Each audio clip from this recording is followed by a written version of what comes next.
What kind of help is available for sexual assault victims? There is a great deal of assistance and help available for sexual assault victims, though the amount available can vary slightly depending on the location of a victim. In general, however, there are numerous agencies that exist to help victims of sexual assault, and these agencies can provide medical and legal information, as well as advocates who work with and assist victims of sexual assault.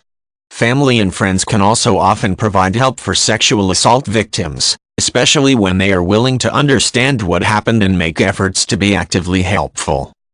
Help for sexual assault victims can come in a number of different forms, and the nature of a particular assault can determine some of the help that is immediately relevant. Anyone who suffers physical injury during a sexual assault should contact medical services for help immediately, often by going to a hospital or having a trusted friend or family member transport the person to a hospital.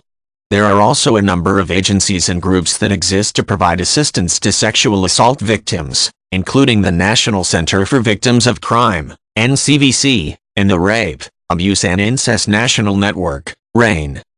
These groups can often provide sexual assault victims with trained and experienced professionals who can help victims in a number of different ways.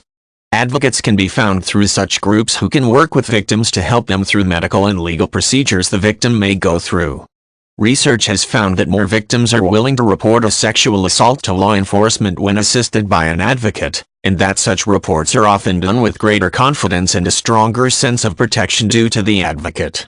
Reporting a sexual assault can involve a great deal of stress and discomfort. Having an advocate to help can often make the process easier.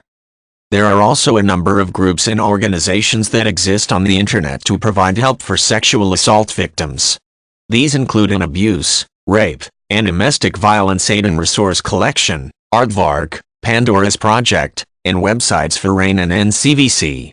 Care should be taken when looking for online help for sexual assault victims, however, as the anonymity of the internet can create opportunities for further abuse or harassment online. Family and friends of sexual assault victims can also be vital sources of help following an assault. Feelings of helplessness and loss of control can be common after such an assault, and isolation can make these feelings more intense. The family and friends of someone who is assaulted should try to understand the needs of the victim, and allow that person to feel comfortable and safe whenever possible. Many groups, such as RAIN and NCVC, can also provide assistance to friends and family members to help them understand how to better help their loved ones.